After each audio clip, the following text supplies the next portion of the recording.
In this video, I'm going to show you how to import items into Square. Now, the first thing you have to do here on your dashboard is to go on the left and you want to click on Items and Services.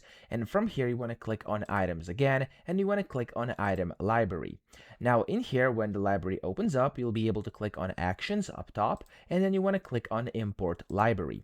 Now, from here, you basically have to drag and drop or choose a file. So I'm just going to click on here. It could be CSV or Excel at 10 megabytes or less. I'm going to click on here and I'm going to select this one, which is basically the one I'm looking for. Okay, so this is the one, this is basically an item list I want to import. So I'm going to click on it and click on open.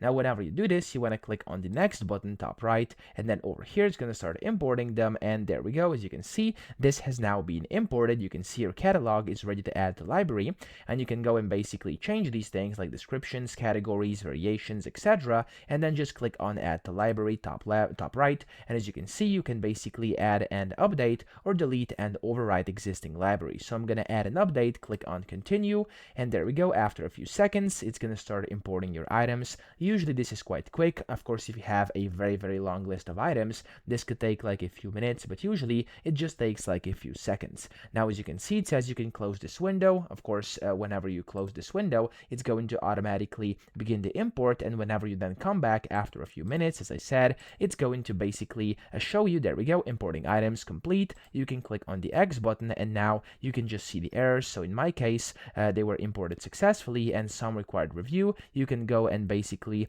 fix errors if there's any, and yeah, that's how to do this. So I hope this video helped you out. If it did, please subscribe to the channel and help me out as well.